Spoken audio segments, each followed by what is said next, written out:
Hello YouTube and welcome to another video. This one is going to be a little bit of riding footage. I took BJ's XP out to Pine Coulee and did a little bit of cruising around. Went out there to hang out with Megan's family and did a little bit of cruising around with her nephews. But I decided that I'm not going to use that footage because I can't be bothered to ask for permission because I'm a little bit of a prick.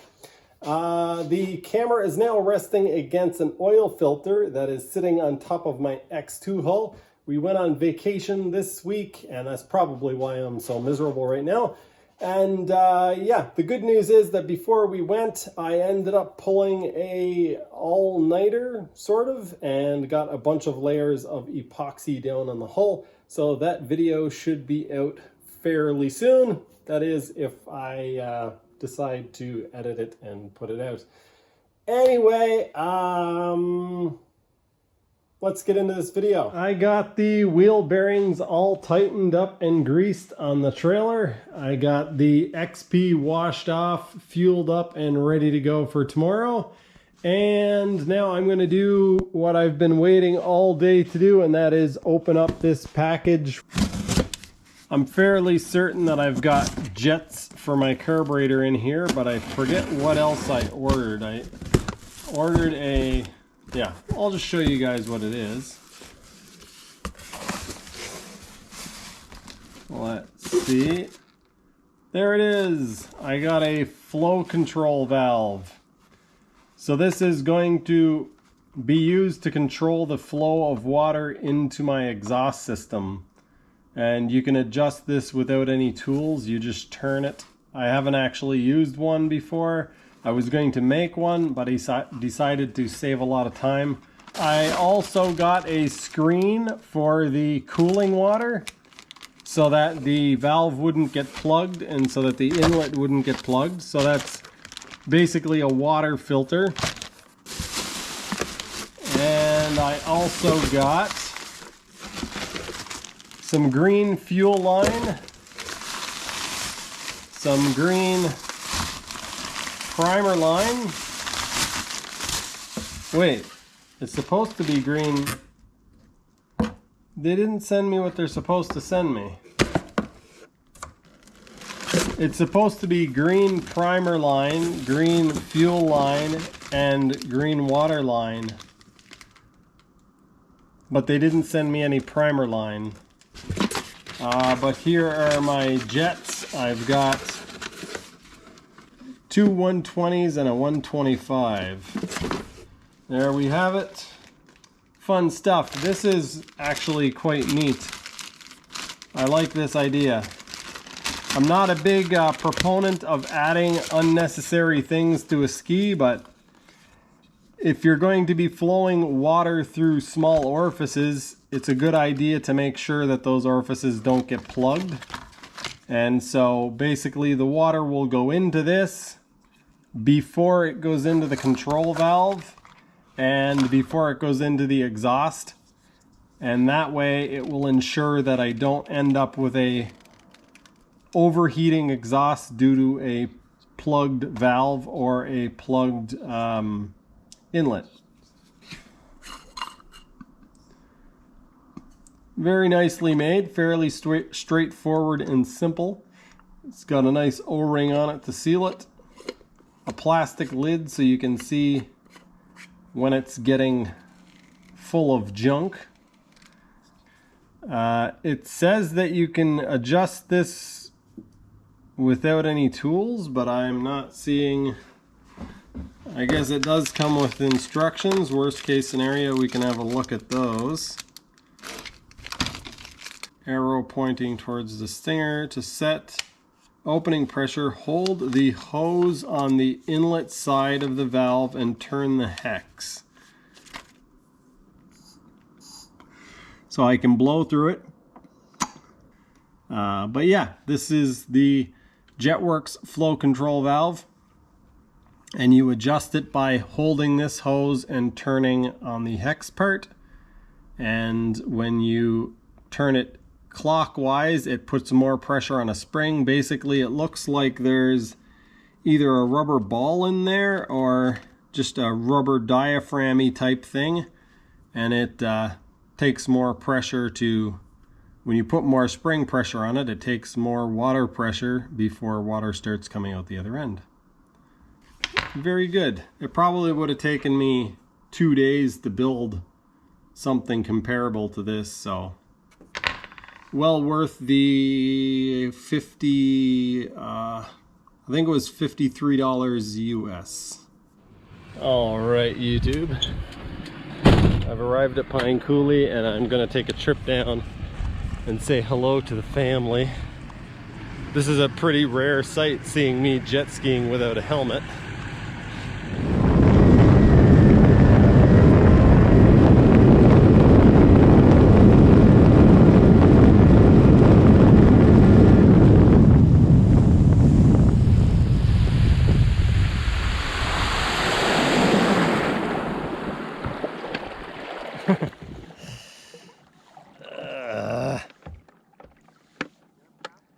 The key pop. I've got one of these universal keys that's got a whole bunch of keys on them and it keeps popping off.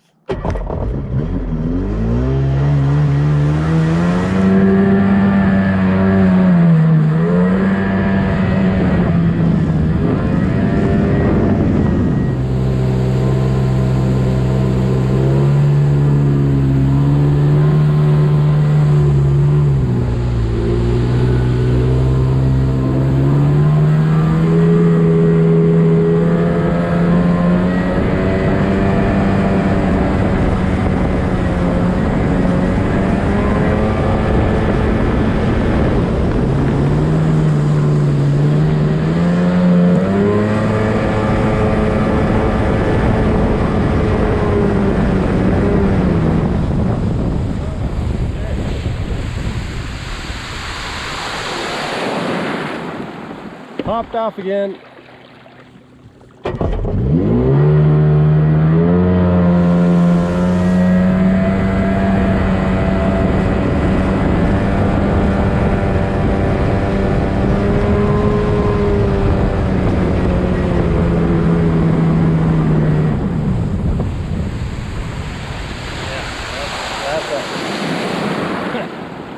Yeah, that's a problem. That's definitely a problem. I wrapped a little bit of electrical tape around the key thingy. Hopefully that works.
Recording when I meant to start recording, and yeah, there's somebody here on us Super Chicken. I just dropped my keys and I don't know where they went. Oh, I got them. Yeah, there's somebody's got a Kawasaki SX 650, it looks like, and also a Super Chicken, so that's pretty funny.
They don't have the buoys set up over here this year, or maybe not yet. Maybe they only do it later in the season. Anyway, this is where they had the buoys set up here last year along that side. Anyway, I think I'll go check out the little inlet down there and then head back.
I got the pump plugged up.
Oh wow, you guys see that heron?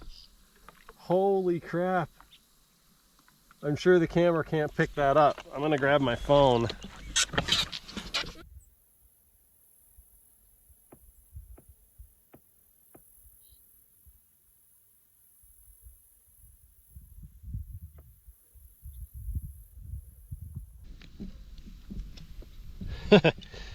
I might have just got myself completely stuck in these weeds here.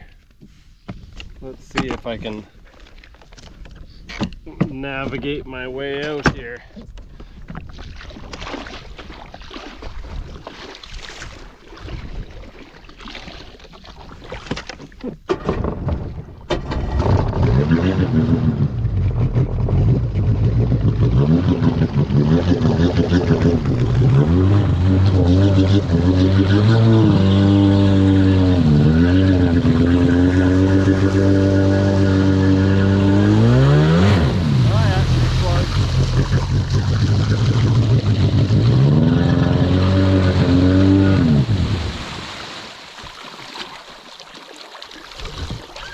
You can see stuff hanging off the pump.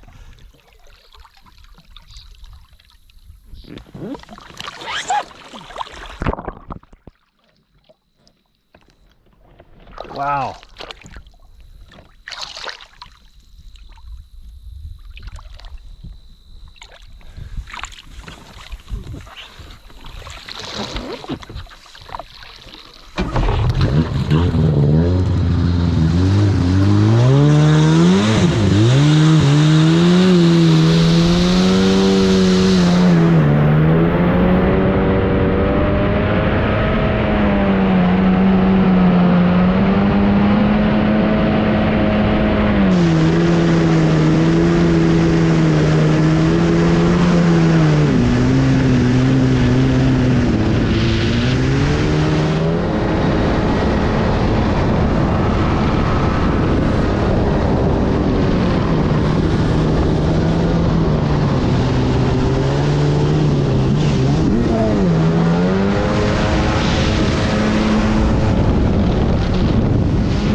hooks up way better than the X2.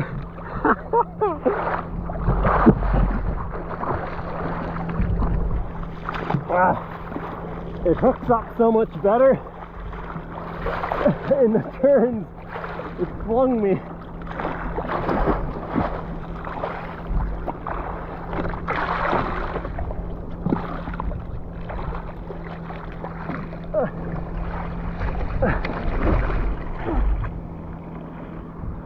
Well, the key does indeed pop off.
Until I ride one of these again, I always forget how brutally they will turn. If you sit upright or lean out a little bit, they hook up and turn so hard.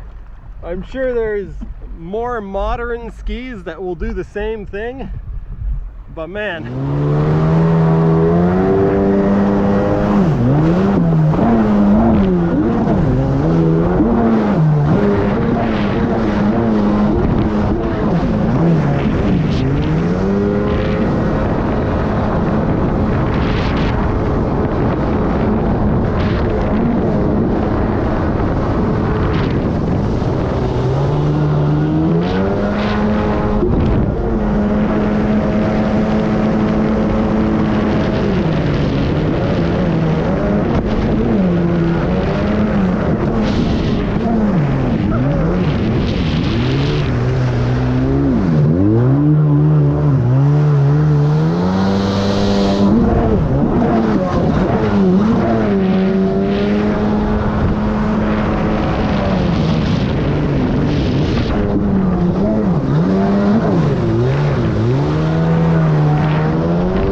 Filling, oh, you're gonna make some big waves? Oh yeah, you better be doing backflips, bro. Not on this.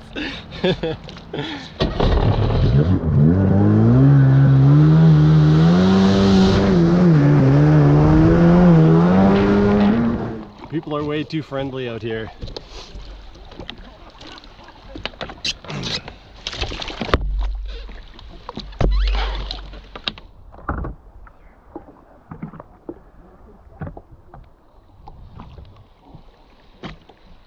I think at the end of my last video, I told you guys that I had a bit of an issue with the XP, and it did start out with the pump being plugged.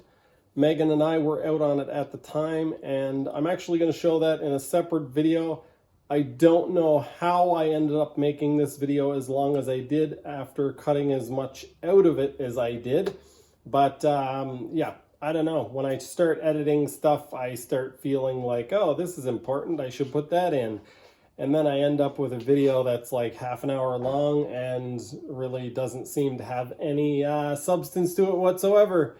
Anyway, that is going to do it for this one. I'm not sure what I'm going to release next. It might be the hull being finished, or it might be more XP riding and show you guys what happened when I took that back out onto the water. The XP hull, the X2 hull is basically, the bottom side of it is finished to the point, I think, where it's going to be finished to for a while. I had said before that I didn't think I was going to wet sand and buff it out right away because I've got a lot of other stuff to do.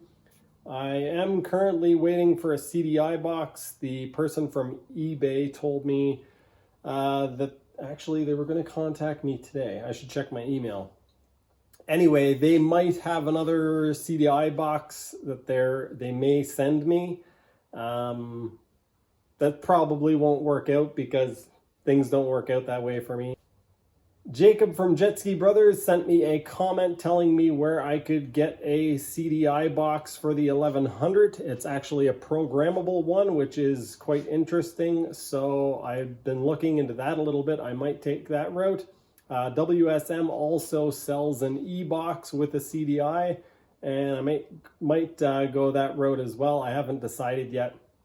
If it works out that I end up getting the CDI replaced from eBay and it works, then I'll probably just use that because either option that I have is going to be very expensive, so I'd rather not spend that money. That is going to do it for this one. Thanks for watching, and I'll see you next time.